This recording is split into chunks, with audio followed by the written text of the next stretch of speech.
네, 오늘 우리 하나님 말씀 함께 보겠습니다. 에베소서 4장 보시겠습니다.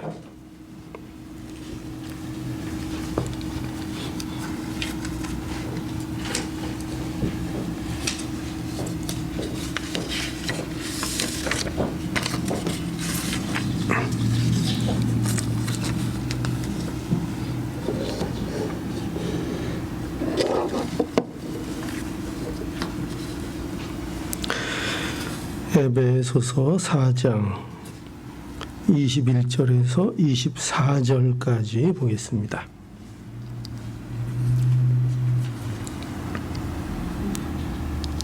에베소서 4장 21절에서 24절까지입니다. 진리가 예수 안에 있는 것 같이 너희가 과연 그에게서 듣고 또한 그 안에서 가르침을 받았을진데 너희는 유혹의 욕심을 따라 썩어져가는 구습을 쫓는 옛사람을 벗어버리고 오직 심령으로 새롭게 되어 하나님을 따라 의와 진리와 거룩함으로 지으심을 받은 새 사람을 입으라. 아멘. 오늘은 송구영신 예배로 드리는데 에베소서 4장 21절에서 24절의 말씀을 통해서 오직 심령으로 새롭게 되어 변화를 받으라 하는 말씀 증거해 드리겠습니다. 우리 성도는 본질적으로 변화가 일어난 사람들입니다.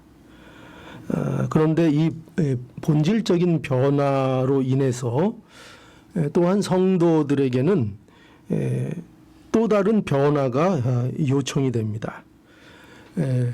그 변화는 무엇인가 하면 바로 생활의 변화입니다. 이 생활의 변화는 세상 차원에서 요구되는 것이 아니고 영적인 차원을 말하는 것입니다. 영적인 차원의 변화입니다. 이것은 그래서 성도에게만 요구되는 변화이기도 하고 또 이 변화는 하나님이 기뻐하시는 생활의 변화입니다. 우리가 세상에서도 많이 변하는 사람들이 있죠. 생활이 변하고 그런 사례들이 세상에도 있습니다. 그러나 그런 것들은 세상적인 차원의 일들이고 지금 여기 성경에서 오늘 말하고 있는 것은 하나님이 기뻐하시는 영적인 차원에서의 생활의 변화를 말하는 것입니다. 바로 이러한 변화가 성도에게 있기를 이제 하나님이 원하십니다. 자, 그래서 우리가 첫 번째로 생각해야 될 거 뭐냐? 오늘 이 말씀을 통해서 하나님이 성도들에게 원하시는 변화가 있는데 그 변화는 생활의 변화라는 것입니다. 생활의 변화. 무슨 변화를 원하신다고요? 생활의 변화를 원하십니다. 오늘 본문 그래서 22절을 보면은 여기 뭐라고 되어 있는가 하면은 먼저 벗어라 이런 명령을 하십니다. 옛사람을 벗어버리라. 자, 한번 22절 볼까요? 너희는 유혹의 욕심을 따라 썩어져가는 구습을 쫓는 옛사람을 벗어버리고 했습니다.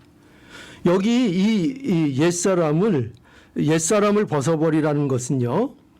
여기 옛사람 이렇게 돼 있는데 이것은 다른 말로 얘기하면 옛자하 이렇게도 표현할 수 있습니다. 그러니까 옛사람, 옛자하 이것을 벗어버리라 하는 것인데 이 옛사람, 옛자하를 벗어버리라는 것은 사람을 어떻게 벗어버립니까? 이건 뭘 얘기하는 건가 하면 바로 삶을 바꾸라는 것입니다. 삶. 그 삶을 변화시켜라. 삶이 변화해야 된다 하는 것입니다. 즉 부패한 습성을 따라 살던 그 옛사람, 옛생활 우리가 부패한 습성 여기 22절에 있는 대로 너희는 유혹의 욕심을 따라 썩어져가는 구습을 쫓는, 그러니까 옛사람의 구습이죠. 그 구습을 쫓는 그 옛 사람을 벗어버리라. 옛 사람을. 그러니까 이게 뭐를, 옛 생활을 벗어버리라는 것입니다. 옛 생활의 변화를 말하는 것입니다. 그것이 뭐냐? 구체적으로 얘기하면 이제 뒤에 이게 쭉 25절부터 그 내용들이 나오는데 그 첫 번째로 나오는 게 뭐냐면 거짓을 버리라 하는 것입니다. 거짓을 버리라. 무엇이 거짓일까요? 우리가 거짓말하지 않아야 합니다. 이 거짓말이라는 것은 옛 생활 습관입니다. 그럼 거짓말하지 말라고 했으니까 우리가 아기를 이렇게 딱 보면은 아기 보면은 항상 예쁠 때만 있나요? 이렇게 아기 어떤 애를 하나 이렇게 딱 임신해서 나서 이렇게 딱 데리고 왔는데 애가 아주 좀 그렇습니다. 근데 딱 보면은 우리 어떻게 됩니까? 아이고 애가 이렇게 못생겼어. 그래야 됩니까? 난 거짓말 못해. 난 거짓말 못해. 애가 왜 이래? 왜 이렇게 생겼어? 그러면 안 되죠. 그게 그런 말일까요? 그렇게 거짓말하지 말아라. 여기 거짓말은 그런 식의, 물론 우리가 거짓말하지 말아야 되는데 정말 우리가 거짓을 버려야 될 거짓은 뭐냐? 정말 거짓은 뭐냐면요. 우리가 하나님의 사람으로서 우리 안에 진리가 있는데 그 진리를 따라 살지 않는 게 우리에게 있어서 거짓입니다. 이것처럼 거짓된 게 없어요. 그러니까 이 거짓된 습성을 버리라 하는 것입니다. 옛날에 그런 일이 있다 그래요. 어떤 사람이 왜 이렇게 교회를 당신 안 나옵니까? 그러니까 자기는 교회 안 나간대요. 왜 도대체 그럽니까? 그러니까 자기 아버지가 그 꿀벌을 쳤는데 거기다가 이렇게 가짜 이렇게 설탕을 이 벌한테 이렇게 주면서 이렇게 하면서 늘 그러셨대. 그 아버지가 찬송을 부르셨는데 신실하신 하나님, 신실하신 하나님. 그 신실하신 하나님 있죠. 오 신실하신 주 내 아버지요. 그 찬송 아십니까? 아버지가 그 가짜 꿀을 만들면서 늘 입에 달고 부르는 찬송은 신실하신 하나님을 찬송하는 그런 모습을 봤다는 거예요. 그러니까 이 사람이 커서도 왜 교회를 안 나가는가 하면은 아버지가 옛날에 그렇게 교회 잘 나간다고 하면서 거짓된 모습을 보였다는 거죠. 그러니까 뭐냐면 안에 진리를 갖고 있으면 그 진리대로 사는 게 뭐예요? 그게 참말인데 이웃에 대해서 우리가 참말을 하고 살아야 되는데 거짓을 행하며 산다 하는 것입니다. 그러니까 진리대로 살지 않는 것. 그러니까 우리가 예수를 믿으면 우리는 무엇대로 살아야 돼요? 진리대로. 그죠? 예수님이 가르쳐 주시는 대로 그 말씀대로 사는 게 그게 진실된 거죠. 그 진실. 그러니까 우리에게서 이러한 거짓된 것들을 버리라 하는 것입니다. 거짓된 거. 또 여기 보면은 옛사람이 뭐냐? 그 습성이 뭐냐? 또 분에 사로잡히지 말라. 분에 사로잡히지 말라. 분을 내어도 죄를 짓지 말라. 그래가지고 뭐를 잘 다스려야 된다는 거예요? 분을 버리고 분을 잘 다스리라 하는 것이죠. 26절에 그렇게 돼 있고요. 또 도적질을 버려야 하고 또 더러운 말을 버려야 하고 또 여기 31절에 보면 이렇게 돼 있습니다. 31절 한번 보죠. 너희는 모든 악독과 노함과 분냄과 떠드는 것과 해방하는 것을 모든 악의와 함께 버리고, 이게 버리라 돼 있죠. 다 벗어 버려야 될 것입니다. 모든 악독, 노함, 분냄, 떠드는 것, 해방하는 것, 모든 악의, 이거 다 버리라. 옛 습관을 버리라 하는 것입니다. 이거 옛사람의 습관입니다. 이거 다 버리라. 이렇게 하나님께서 우리에게 이런 것들을 버리라, 벗어 버리라 이렇게 말씀하시고 이것을 원하신다 하는 거죠. 그리고 그뿐만 아니라 23절에 보니까요. 23절에는 뭐라고 되어 있습니까? 새 사람을 입으라 이렇게 되어 있어요. 새 사람을 입으라. 23절 볼까요? 오직 심령으로 새롭게 되어 하나님을 따라 의와 진리와 거룩함으로 지으심을 받은, 여기 뭐라고 되어 있어요? 새 사람을 입으라, 이렇게 되어 있습니다. 여러분, 이 새 사람을 입으라는 것은요, 성도의 새로운 삶을 이것도 말하는 것입니다. 성도는요, 이미 새로운 사람이에요. 그렇죠? 성도는 이미 새 사람입니다. 우리는 하나님의 은혜로 하나님의 형상을 따라 의와 진리의 거룩함으로 지으심을 받은 새 사람이 됐습니까? 안 됐습니까? 되었습니다. 이미 새로운 피조물이 되었습니다. 그죠? 우리는 새 사람입니다. 그런데 이런 새 사람에게 또 뭘 요구하고 있어요? 새 사람을 입으라, 이렇게 요구하는 겁니다. 새 사람을 또 입으라는 것입니다. 그러니까 이건 뭘 얘기하는 거겠어요? 새 사람이 이미 되었는데 우리에게 또 뭘 요구해요? 새 사람을 입으라, 이렇게 말씀하고 있다니까요. 그럼 이거 뭘 얘기하겠죠?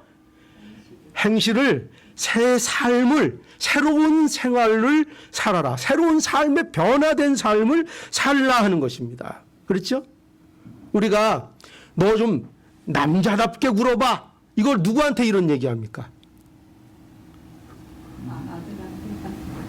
딸한테 얘기 안 하죠? 그죠? 그렇죠? 너 남자답게 좀 해봐라. 그건 누구한테 얘기해요? 남자에게 얘기합니다. 남자에게. 여자한테 너 좀 남자답게 해봐라, 이러지 않습니다. 그죠? 그러니까 우리에게 있어서 너희 새 사람을 입어라. 누구에게 그 얘기를 해준다고요? 새 사람에게 그 얘기를 해줍니다. 새 사람에게. 새 사람을 입어라. 새 사람. 새로운 삶을 살아라. 새로운 삶을 살아라. 여러분, 그러니까 우리에게 있어서 새로운 삶, 이것을 요구하고 있는 것입니다. 어떤 변화입니까, 이것이? 거짓을 버리고 이제 이웃과 더불어 뭘 해요? 참말을 하는 것이고요. 분노를 버리고 분을 잘 절제하고 통제할 줄 알게 되는 거죠. 분을 품지 않는 것입니다. 분을 품고 있으면 안 됩니다. 분을 안 낼 수는 없습니다. 우리가 살면서. 분 안 내는 분 있으세요? 없죠? 분 안 낼 수는 없습니다. 분 낼 수 있습니다. 그러나 그 분을 어떻게 해야 합니까? 잘 절제하고 그것을 다스릴 줄 알고 그 분을 품지 않아야 됩니다. 분을 품으면 뭐가 됩니까? 그것으로부터 죄를 짓게 됩니다. 죄를. 그러니까 언제나 우리는 분을 품지 않아야 됩니다. 여러분, 부부싸움하고 꼭 잘 풀어야 됩니까? 안 풀어야 됩니까? 그 분을 품고 자면 됩니까? 안 됩니까? 안 됩니다. 어떻게 해서든지 그날 싸웠으면 잘 풀어서 분을 안 품어야 됩니다. 분을 품으면 안 됩니다. 그래서 저는 우리 집사람하고 싸우면요, 무슨 일이 있어도 그날 해결을 봅니다. 어디 뭐 해결 본다는 게 나쁜 쪽으로 아니고 좋은 쪽으로 제가 가서 빌든지 합니다. 꼭 거의 빌 때가 많습니다. 거의. 그래서 해결합니다. 꼭 합니다. 왜냐하면 분을 갖고 살면 결국 나만 해로워지는 것을 저는 잘 알고 있기 때문에 그렇습니다. 제가 아프고요, 제가 힘들고요, 제가 아무 일도 못합니다. 그래서 분을 풀어야 됩니다. 언제나 분을 풀어야 됩니다. 분을 풀어야 됩니다.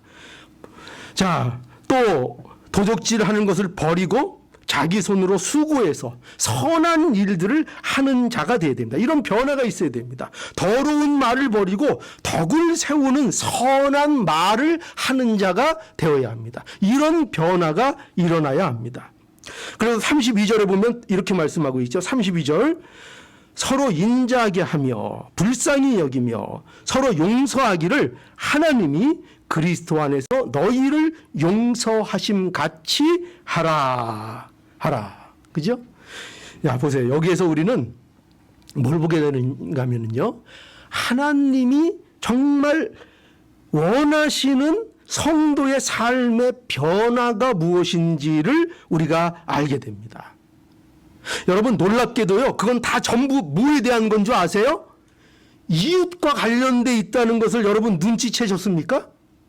우리가 성도로서 그 생활이 변화되어야 하는데 그 변화되어지는 내용들이 전부 다 뭐냐면 이웃들과 바른 관계를 맺는 겁니다. 이웃들과 바른 관계. 이웃을 해하는 일을 하지 말고 이웃을 해롭게 하는 일, 이웃을 해치는 일 이런 거 하지 말고 오히려 뭘 하라는 거예요? 여러분 보세요. 거짓말하는 거, 도적질하는 거 전부 다 이게 다 뭐예요? 더러운 말 하는 거 이게 전부 다 뭐예요? 이웃을 해치는 일들입니다. 상대가 있는데 그 상대를 해치는 일들에 전부 다 이런 것들을 하지 말고 오히려 뭘 하라는 거예요? 이웃을 사랑하고 긍휼히 여기고 용서하기를 잘해야 된다. 이것이 옛사람을 버리고 새사람을 입는 것이다. 이렇게 말씀하고 있는 거예요. 이게 새사람을 입는 것입니다. 여러분 이 말씀으로 우리를 비춰보면은 어떻습니까? 우리 자신을 보면은 우리가 정말 해야 할 신앙생활을 못하는 경우가 많은 것 같지 않습니까? 우리 나름대로 신앙생활 열심히 한다고 하는데 그런데 정말 중요한 신앙생활은 우리가 많이 놓치고 있다고 생각하지 않습니까? 우리는 옛사람을 버리고 새사람을 입으라는 것이 무슨 어떤 큰 종교적인 일을 하라는 것으로 쉽게 생각할 수 있습니다. 종교적인 것들, 명분 있는 것들 이런 것들로만 생각할 수 있습니다. 그러나 오늘 본문을 보세요. 오늘 본문을 보면 그리스도 안에서 서로 사랑하고 서로 긍휼히 여기고 서로 용서하기를 잘하는 것 하나님이 그리스도 안에서 우리를 용서하신 것 같이 너희도 서로 어떻게 하라고요? 서로 용서하기를 잘하라. 이렇게 말씀하고 있습니다. 이것이 뭐라는 거예요? 이것이 우리가 날마다 새 사람을 입는 것이고 우리가 삶의 변화로서 가져야 될 실제적인 일들이라는 것을 알아야하는 것입니다. 여러분 우리는 이 신앙생활에 약합니다. 우리는 명분 있는 일들에 대해서는 굉장히 잘합니다. 특히 이렇게 우리가 이렇게 보수적인 신앙을 갖고 있는데요. 이렇게 보수적인 신앙을 가진 분들의 장점이 뭐냐? 명분 있는 일들에 대해서 굉장한 열심과 충성을 가지고 있습니다. 그런데 우리가 또 조금 더 보완해야 될 점이 뭐냐 하면 바로 그런 것들을 통해서 정말 우리가 해야 될 신앙생활 그게 뭐냐? 바로 여기 말씀하는 것처럼 새 사람을 날마다 입는 것인데 그것이 우리가 용서할 줄 알고 그죠? 서로 긍휼히 여길 줄 알고 서로 사랑할 줄 알고 용서를 잘하게 되는 것. 이것이 우리가 해야 되는 우리가 변화돼야 되는 진짜 중요한 변화의 모습이라는 것을 우리가 알아야 한다는 것입니다. 여러분 그런데 보세요. 우리가 우리 자신을 볼 때 과연 우리는 하나님의 주시는 말씀대로 우리의 생활의 변화를 원하고 있는가 한번 생각해 보십시오. 우리가 과연 신앙생활을 통해서 하나님 앞에 원하고 있는 나의 삶의 변화의 모습, 원하고 있는 것이 무엇인지를 생각해 보시기 바랍니다. 과연 나는 뭘 변하기를 원하고 있는가? 내 삶에, 내 생활에 어떤 부분이 변화되기를 원하고 있는가? 어떤 것들일까요? 지금보다 좋은 환경으로 사는 것입니까? 지금보다 더 성공하는 것입니까? 그런 것들이 나의 삶의 변화로서 나타나기를 원하십니까? 물론 좋습니다. 그런 거 있을 수 있습니다. 그죠? 신앙 안에 성공도 있을 수 있고 좋습니다. 그러나 오늘 이 말씀들에 의하면 우리가 정말 변화해야 되는 것들은 뭐라고요? 이웃들과의 관계 속에서 사람과 사람의 관계 속에서 내가 하나님을 섬기고 하나님을 사랑한다는 것이 누구에게 나타나야 돼요? 우리 이웃과 내 주위의 사람들과 그런 사람들의 관계 속에서 그 하나님에 대한 신실함이 그 관계 속에서 나타나야 한다는 것입니다. 용서할 수 없었던 사람을 용서하게 되고요. 사랑할 수 없었던 사람을 사랑하게 되고요. 긍휼히 여기는 마음이 없었던 마음이 긍휼을 여기는 마음이 점점 커지는 이 변화, 실제적인 이 변화, 이웃에 대한 변화, 이 변화가 참으로 우리에게 있어야 한다. 그리고 우리는 바로 이러한 변화를 위해서 기도하고 부르짖고 해야 한다는 것입니다. 오늘 이 시간에 나오셔서 이 어려운 발걸음 아닙니까? 우리는 과연 무엇을 하나님 앞에 소원하고 어떤 변화를 하나님 앞에 기도하기 위하여 이 자리에 우리가 과연 모였습니까? 과연 어떤 것입니까? 자녀의 성공? 내 삶의 앞으로의 어려움 없는 탄탄한 길? 그런 것들입니까? 아니면 내가 지금보다 더 사랑이 많은 사람이 되고, 지금보다 더 용서하는 사람이 되고, 지금보다 더 남을 긍휼히 볼 줄 아는 사람이 되고, 그런 것들로 변화되기를 원하고 계십니까? 과연 우리는 무엇을 이 자리에서 원하고 있습니까? 우리는 성경대로 변화되기를 원해야 할 것입니다. 하나님이 기뻐하시는 삶의 변화를 추구하고 하나님이 기뻐하시는 것을 소원하는 자들이 되어야 할 것입니다. 오늘 그것을 소원할 수 있기를 바랍니다. 자, 두 번째로 이 성도의 이 변화에 대해서 성도의 생활의 변화가 있는 것은요. 이 성도의 생활의 변화라는 것은 진리를 따르는 것이다 하는 것을 오늘 본문이 말하고 있습니다. 그러니까 반대로 얘기하면 성도의 생활에 변화가 없는 것은 놀랍게도요. 이게 무슨 일인가 하면 진리를 거스르는 것입니다. 진리를 거스르는 것. 아니 생활이 안 변한다고요? 내 생활이 하나님의 말씀대로 성경 말씀대로 변하지 않는다고요? 내 삶이 새로운 생활이 되지 못하는 것이 그렇게 무서운 것이에요? 예, 맞습니다. 우리의 생활이 변하지 않는 것은 그것은 진리를 거스리는 것입니다.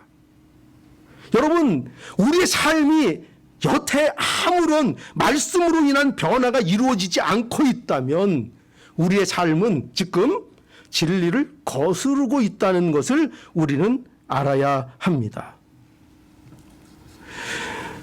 여러분, 하나님은 성도의 생활의 변화를 원하시는데 그 이유가 뭔가 하면 그것이 아까도 말씀드린 것처럼 그것이 거짓 없는 참된 삶이기 때문에 그렇습니다. 우리에게서 변화가 있는 것이 거짓이 없는 것입니다. 변화가 있는 것이 참된 삶입니다. 왜냐하면 우리 안에 뭐가 있기 때문에요? 하나님의 진리가 우리 안에 있기 때문에 우리 안에 진리가 있습니다.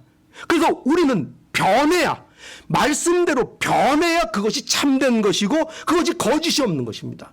그런데 우리가 변하지 않는다면 우리는 진리가 없다고는 말 못하겠습니다. 예수를 믿으니까요. 진리가 있는데 우리가 뭘 거스리고 있어요? 그 진리를 삶 속에서 거스르고 있다는 것입니다. 바울은 하나님을 모르는 이반의 상태를 어떻게 표현하고 있는가 하면요. 여기 18절, 우리 본문 앞에 18절에 보면 이렇게 돼 있어요. 18절에 저희 총명이 어두워지고 저희 가운데 있는 무지함과 저희 마음이 굳어짐으로 말미암아 하나님의 생명에서 떠나 있도다. 너희가 강박 없는 자 되어 자신을 방탕에 방임하여 모든 더러운 것을 욕심으로 행하되. 예, 여기 보시면 하나님을 모르는 자들의 상태를 말하고 있습니다. 저희는 어떤 자들이냐? 하나님께 대하여 죽어 있습니다. 하나님께 대하여 죽어 있습니다. 하나님께 대하여 감각이 없습니다. 그래서 어떻게 하는가? 자신을 방탕에 방임합니다. 방탕하도록 자신을 그냥 풀어놓습니다. 자신을 절제하지 않고 말씀으로 자신을 단속하지 않고 어떻게 한다고요? 그저 세상이 흘러가는 대로 유혹하는 대로. 여러분, 사단을 탓하고 남을 탓할 게 아닙니다. 누가 방임한다고요? 스스로 자기가 자기 자신을 방임합니다. 방탕으로 방임합니다. 그러니까 모든 잘못은 그 원인이 하나님께 있는 것이 아니라 자기 스스로를 방탕에 방임해버리는 우리 자신들에게 있다는 것을 언제나 알아야 합니다. 이것이 바로 비참한 상태이죠. 그러나 여러분 보십시오. 성도는 결코 자신을 방탕에 방임할 수 없습니다. 왜 그런가? 예수 그리스도의 진리가 어디 있어요? 그 안에 있기 때문입니다. 오늘 본문 20절에도 보십시오. 여기 20절에 보면 오직 너희는 그리스도를 이같이 배우지 아니하였느니라. 진리가 예수 안에 있는 것 같이 너희가 과연 그에게서 듣고 또한 그 안에서 가르침을 받았을진데. 여러분, 이게 무슨 말씀입니까? 이게 무슨 말씀이죠? 너희가 예수 안에 있는 진리를 듣고 배웠다 이겁니다. 너희는 이방인들과 다르다. 하나님을 모르는 자들과 저 감각 없는 자들과 다르다. 너희는 안에 예수 그리스도가 있다. 예수 안에 있는 그 진리가 너희 안에도 있다. 너희가 그것을 듣고 배웠다. 이렇게 말씀하고 있습니다. 너희 안에 예수 그리스도의 진리가 있다는 것입니다. 그러니 너희는 하나님께 대하여 죽은 자들처럼 어떻게 하지 말라고요? 자신을 방탕에 방임하여 모든 더러운 것을 욕심으로 행하는 일 하면 안 된다. 그러면 안 된다. 이렇게 말씀하고 있는 것입니다. 여러분, 명심하시고 잊지 않기를 바랍니다. 이거 안 잊으면 됩니다. 뭘 안 잊는가? 우리 안에 뭐가 있다고요? 진리가 있다는 것입니다. 우리 안에 진리가 있다는 것입니다. 그렇기 때문에 성도가 생활에 변화가 없는 것은 자신 안에 있는 진리를 거스르는 것입니다. 이것이 참으로 이것이 거짓된 삶입니다. 하나님께서 우리에게 진리를 주셨습니다. 고린도후서 4장 7절에 보니까 우리가 이 보배를 질그릇에 가졌으니, 그렇죠? 우리가 이 보배를 어디에 가졌어요? 질그릇에 가졌으니. 여러분, 우리는 다 어떤 존재입니까? 질그릇 같은 존재입니다. 우리는 연약한 존재입니다. 깨지기 쉬운 존재입니다. 그런데 이 연약한 질그릇과 같은 우리 안에 하나님께서 보배를 담으셨다. 이렇게 말씀하고 있습니다. 이 보배가 뭡니까? 진리입니다. 복음입니다. 예수 그리스도입니다. 그러니 우리 안에 분명히 뭐가 있다고요? 우리 안에 진리가 있습니다. 여러분 안에는 누구든지 예수 그리스도를 구주로 영접하고 사는 모든 우리에게는 다 뭐가 있어요? 안에 지금 전부 다 진리가 안에 있습니다. 진리가, 예수 그리스도가, 복음이 우리 안에 있습니다. 그러므로 우리는 마땅히 우리의 삶 속에 변화되어야 하는 것입니다.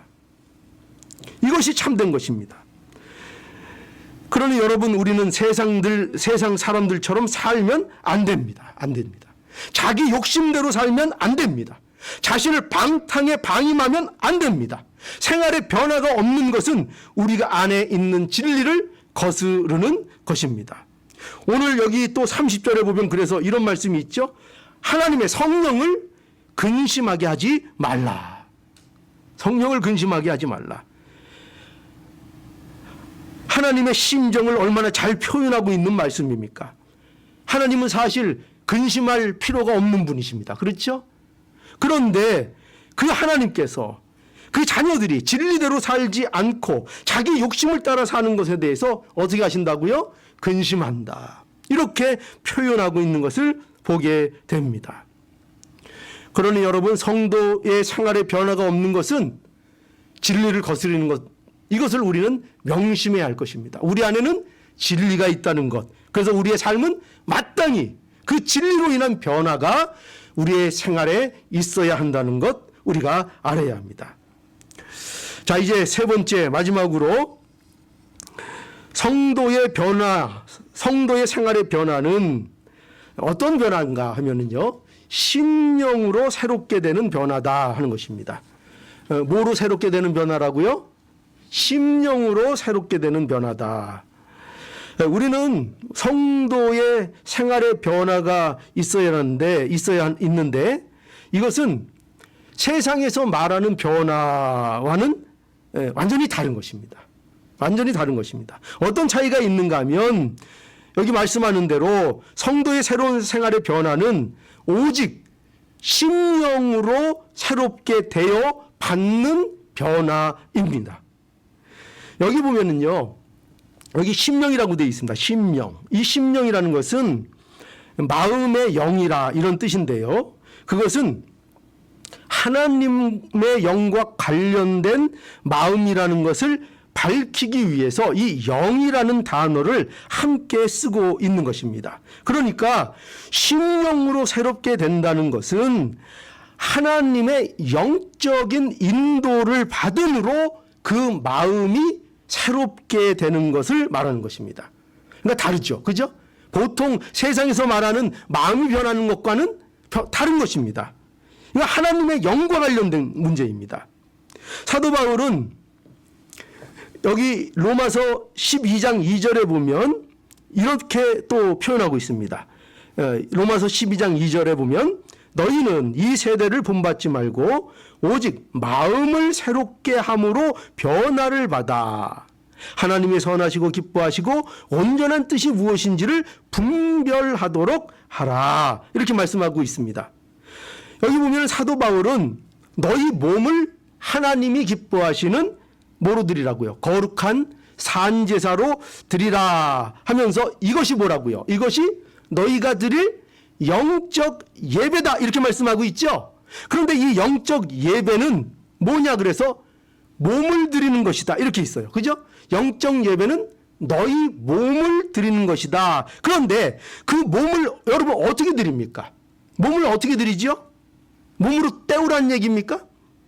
몸을 어떻게 우리는 드립니까? 이거죠. 이 세대를 본받지 말고 오직 마음을 새롭게 함으로 변화를 받아입니다. 이것이 뭐예요? 자신을 드리는 것입니다. 그러니까 영적 예배를 드리는 것은 생화를 드리는 것입니다. 영적 예배라는 것은 무슨 신비한 일 이런 걸 얘기하는 것이 아닙니다. 영적 예배라는 것은 자신의 삶의 변화를, 삶의 생활의 변화를 드리는 것입니다. 이게 몸을 드리는 것입니다. 우리의 몸을 어떻게 드린다고요? 삶의 변화로서, 생활의 변화로서 하나님 앞에 새롭게 우리의 삶을 바쳐 드리는 것입니다. 이것이 우리가 드리는 영적 예배인 것입니다. 영적 예배인 것입니다. 이러한 마음의 영이 새롭게 되는 것이 바로 영적인 예배라는 것을 알아야 합니다. 그런데 그러면 마음의 영이 새롭게 되는 것이 어떻게 그렇게 될 수 있는가? 즉 새 사람을 입어나가는 것을 그럼 어떻게 우리가 할 수 있는가? 그것을 우리는 말씀으로 이루는 것입니다. 말씀으로. 하나님의 말씀으로 되는 것입니다. 어떻게 우리의 마음이 새롭게 되는가? 말씀으로 되는 것입니다. 그래서 여기 마음이 새롭게 되는 것이 우리가 세상에서 말하는 마음의 변화와는 다른 것임을 우리는 알아야 합니다. 그것은 내가 일으키는 것이 아닙니다. 이 마음의 변화는 내가 일으키는 것이 아닙니다. 하나님과 연결된 영적 작용이 있는 마음, 영적 작용에 의해서 이 마음이 이루어지는 것입니다. 성도가 새롭게 되는 것은 오직 하나님의 영의 인도하심을 따라 그 마음의 영의 변화가 일어나는 것을 말하는 것입니다. 이 마음의 영이 새롭게 되어서 뭐가 변해지게 되는 거예요? 그 생활이 변하게 되는 거예요. 그러니까 생활의 변화는 단지 우리 어떤 외적인 것이나 어떤 세상적인 차원의 변화가 아니고 우리의 마음이 말씀으로 인하여 하나님과의 교통을 통한 영적인 변화를 통해서 새롭게 되는 것을 말씀하고 있는 것입니다. 그래서 우리는 이 사실을 분명히 알아야 됩니다. 뭐가 우리를 새롭게 합니까? 진리가요. 그죠? 말씀이 우리를 새롭게 하는 것입니다. 말씀이요. 시편 19편 7절에서 8절. 여호와의 율법은 완전하여 영혼을 소성케 하고 여호와의 증거는 확실하여 우둔한 자로 지혜롭게 하며 여호와의 교훈은 정직하여 마음을 기쁘게 하고 여호와의 계명은 순결하여 눈을 밝게 하도다. 아멘이죠. 또 시편 119편 9절 청년들 잘 들으십시오. 청년이 무엇으로 그 행실을 깨끗게 하리까? 뭐로 깨끗게 한다고요? 주의 말씀을 따라 삼갈 것이니라. 주의 말씀으로 깨끗하게 된다는 것입니다. 여러분, 오늘날 얼마나 세상이 어지럽습니까? 우리 청년들이 믿음을 지키며 살기가 얼마나 힘든 시절이 되었습니까? 그런데 무엇이 청년들을 지켜주고 우리를 지켜주고 그 행실을 깨끗게 하는가? 무엇으로만 된다고요? 하나님의 말씀으로요. 말씀이 지켜준다는 것입니다. 말씀이 그 능력이 있다 하는 것이지요. 하나님은 그의 자녀들을 말씀으로 인도하십니다. 그렇죠? 말씀으로 날마다 새롭게 해 주십니다. 이것이 하나님께서 우리의 마음을 날마다 새롭게 하시는 방식입니다. 이게 하나님의 방식입니다. 여러분, 그러니 새로운 삶의 변화를 원하십니까? 오늘 이제 마지막 날이 됐고 이제 내년 새해를 맞게 되는데 새로운 어떤 변화가 있기를 다 원하실 것입니다. 과연 새로운 삶으로 변화를 원하십니까? 또 새로운 생활이 되기를 원하십니까? 이것은요, 이런 변화는 달력이 바뀐다고 되는 것이 아닙니다. 오늘 이제 이따가 달력 하나씩 가져가시기 바랍니다. 달력이 마침내 왔습니다. 근데 여러분, 우리는 달력을 바꿔 달면 우리가 새롭게 됩니까? 아닙니다. 새로운 시대가 되면 우리가 새 사람이 됩니까? 새롭게 됩니까? 아닙니다. 그런 것으로 우리는 새 사람이 되지 않습니다. 우리가 새 사람이 되는 것은 오직 말씀으로, 오직 예수 그리스도를 만남으로만, 예수 그리스도를 인격적으로 만나는 것을 통해서만 우리가 새롭게 되고 우리의 삶이 변화가 되는 것입니다. 우리의 인생의 변화는 오직 예수 그리스도로만 변합니다. 성도의 생활이 변하는 것은 우리의 생활 속에서 예수님을 만날 때야 비로소 변합니다. 사마리아 여인도 누가 찾아왔어요? 예수님이 찾아옴으로 그의 삶이 변화되었습니다. 그리고 앞으로 계속 변화되져 나갈 것입니다. 베데스다 연못가에 누워 있었던 38년 된 병자도 누가 찾아옴으로 그 삶이 완전히 변했어요? 예수님이 찾아오심으로 그 삶이 변했습니다. 예수님을 만나야만 변합니다. 달력이 바뀐다고 바뀌는 것이 아니고 2021년이 2022년으로 해가 바뀌었다 그래서 새로운 생활이 시작되는 것이 아닙니다. 우리는 예수님을 언제나 만나야, 예수님을 만나면 새 생활이 시작되는 것입니다. 그런데 오늘날 우리가 어떻게 예수님을 만납니까? 어떻게 만나죠? 그렇죠. 말씀을 통해서 예수 그리스도를 만납니다. 예수 그리스도를 통해서 오늘도 우리를 하나님께서 우리의 삶을, 우리의 생활을 바꾸어 놓으십니다. 여러분들이 정말 바뀌기를 원하신다면, 그것을 소망한다면 우리는 말씀을 사모해야 되고 그 말씀의 실체가 되시는 예수 그리스도를 말씀을 통해 만나야 합니다. 만나면 변합니다. 만나면 변합니다. 만나면 바뀝니다. 그 생활이 바뀝니다. 안 바뀌셨습니까? 조금도 바뀌신 일이 없습니까? 그 방향도 안 바뀌셨습니까? 그러면 큰일 납니다. 우리는 정도의 차이는 있지만 반드시 방향이 바뀌어야 합니다. 방향이 설정돼야 됩니다. 오른쪽으로. 예수 그리스도를 만나는 것으로만 이것이 되어지는 것입니다. 이제 새해에는 우리 모두가 더욱 심령으로 새롭게 돼서 삶의 변화, 생활의 변화가 실제적으로 일어나는 이 복을 누리시는 우리 LA 우리 장로교의 모든 성도들이 될 수 있기를 간절히 빕니다.